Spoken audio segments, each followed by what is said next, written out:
Good morning, guys. Mahina pa ang boses ko. Ayan. Ang dami ng hotdog. Hotdog, bawang sibuyas, itlog. Magsasangag ako, guys. Inubos ko na tong hotdog kasi hindi ko na maalala kung kailan expiration nito. Pero nung ano ko lang to binili, December, November. Ito pa yung pinanghalo ko sa spaghetti. Itong hotdog na to. Ay, cheese. Inubos ko na siya kasi nga hindi ko na maalala kung kailan na expired. At saka, para halo-halo na. Wala nang, hindi na kailangan ng ulam. Ayan o. Gusto ko sana siyang lagyan ng meatloaf. Kaya lang yung meatloaf ay malaki. So, ayan na lang dalawa.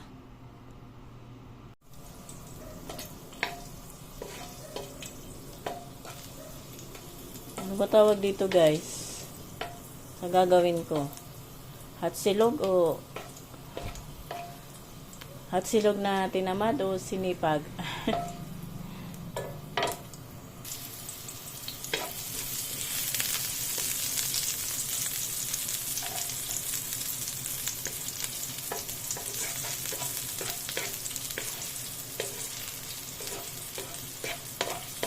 Nilagyan ko na kanina, guys. Nilagyan ko na ng asin kanina yung kanin. Galing pa yun sa rep kaya ang lamig. Yung asawa ko ay wala pa. Nangisda pa yun. Night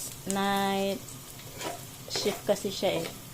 Pagkalabas niya, ewan ko kung saan siya pumunta. Kung sa Pandawan o sa Hulugan.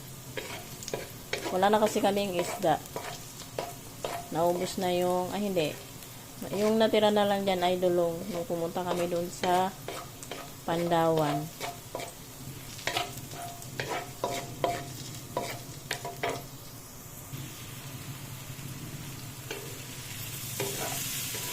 Ituin ko tong hotdog.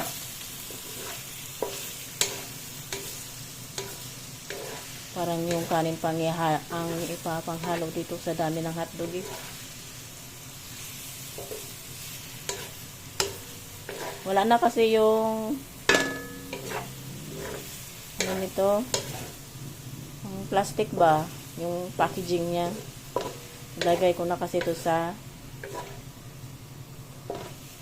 container sa ice cream.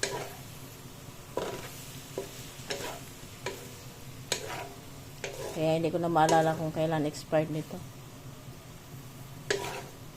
Kaya inubos ko na. Yung lumpia nga na ginawa ko, meron pa eh. Pero ilang piraso na lang naman yun.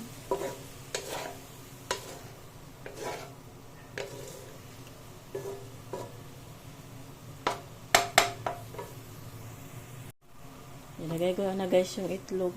Wala lang mantika. Tuyo na. Sinipsit na ng hotdog. Kunti lang kasi nilagay ko, kaya okay na yan.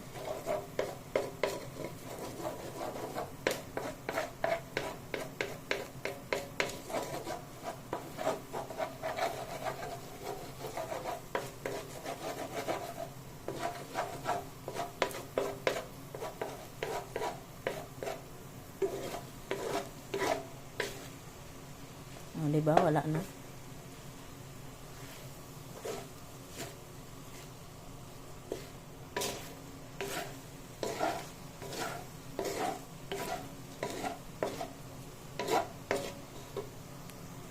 Lagay ko na, guys, yung kanin.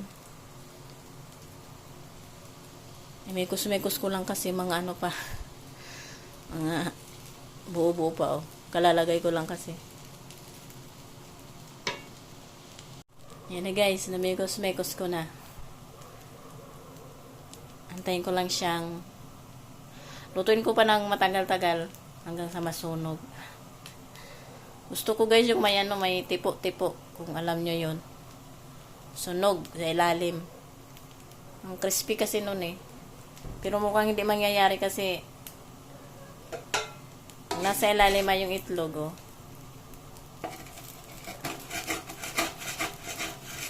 Kasi na ano na tuyo na yung natigang na yung mantika. Pero okay lang yun. Di na ako naglagay ng mantika. Maluluto din naman yan kahit wala. I mean, hindi ko na dinagdagan pala. Kaya, hindi nyo makita ang ano. May mantika. Wala pa yung asawa ko. Antayin ko lang siya. Nakauwi na guys yung asawa ko. And napalitan na rin yung flashlight. Titingnan ko nga kung nasaan. Dala niya kaya? Ito. Ito na yung kapalit. Nagdagdag daw siya dito ng... Magkano dinagdag mo? 13 pesos. Kasi yung una guys, yung flashlight na yun is 55. Ngayon ito oh. Defective pala lahat ng flashlight na nandun. Yung katulad nun. Ano pa rin ang tanggalin ng display doon? Pang tanggalin. So yan, ayan. Ayan o. Liwanag. Kita. Oh, yan o.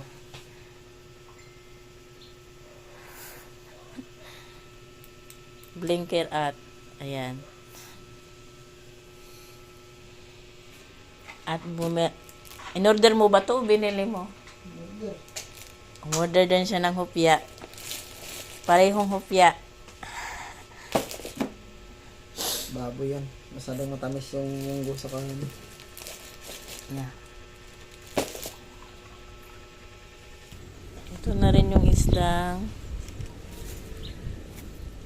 pinamili niya. Ayan. Wow, may ano, may crabs. Kailangan na naman ng assistant nito.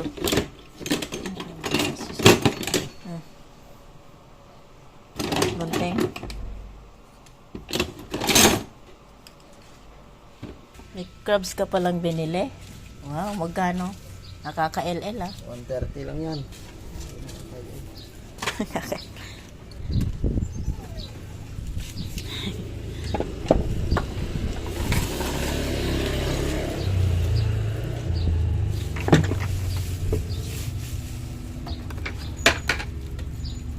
Ano yan? Puro naman yan, di mo makain. Ay, Grabe siya, hindi makain. okay. Sugo, 170. Putik 5 piraso. Ay, 170? 5 piraso. Oh, May crabs. my favorites. Bigats. 100. Ew. Ew. Ito, 150. Yan ba yung sinasabi mong ano? Oh, maliit na ano. Yun lang.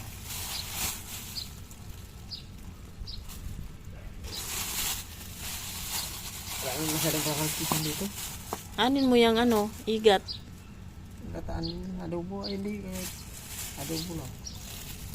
Adobo. Ito, lilinisin mo. Ito lang pala kakalpisan. Ito papaksiwin.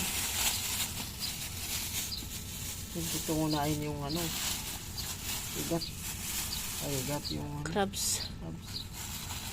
May dala siyang ano guys, gulay. Akin na. Iyanin pa ito eh. Nakatali ito. Nakatali ito eh. Sarap makbo. Buhay pa.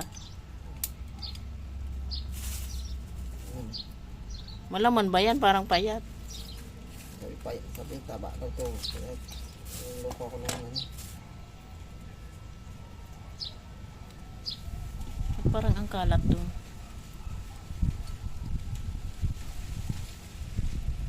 Tanggalan niya lang guys ng straw kasi may mga tali oh. Hindi mo tanggal. Kumabinta lang. Sabi mataba. Mapapayat daw guys. Magaan. Magaan eh.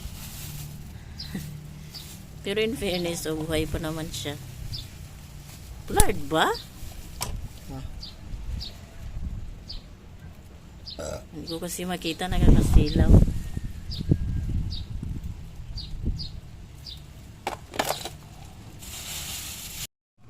Ito na guys yung alimango. Yung iba guys, tinanggalan niya ng sipit. Kasi baka daw makagat ako. Wow. Ang sweet ng aking asawa.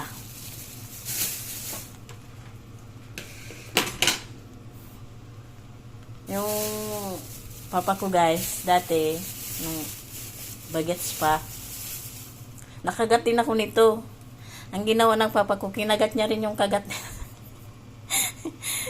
Ito, yung kumagat sa daliri ko, as in nakakagat pa sa daliri ko, itong kagat niya, kinagat din ng papa ko. Ayan, ito yung gulay na binili ng asawa ko. Okra, sitaw, at ayun yung kalabasa. Yung gata nandun sa rep. Asinan ko muna to. Ayan na guys.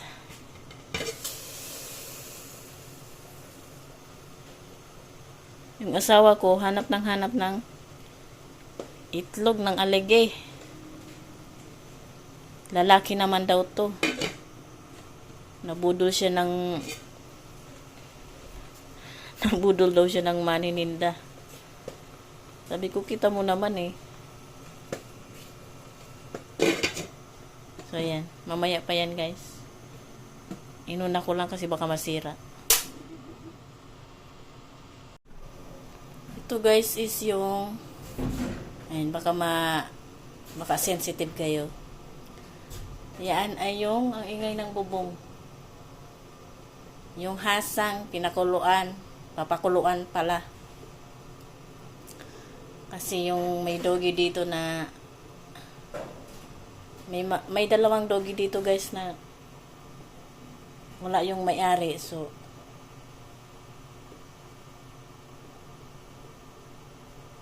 pinapakain namin kasi nakakaawa. Yung isa nakatali, yung isa kung nakita nyo kanina habang naglilinis siya, nakadungaw. Kung narinig nyo rin kanina na dumating, ay hindi pala, dumating yung asawa ko, umiiyak. Kasi, laging may pasalubong ang asawa ko na pagkain sa kanila yung galing kantin. So, ayan, pakuluan lang yan. Tapos mamaya, pag lumamig, pakain na sa kanila. Tapos nang linisan ng asawa ko, guys. Ito is pagdadalawahin ko.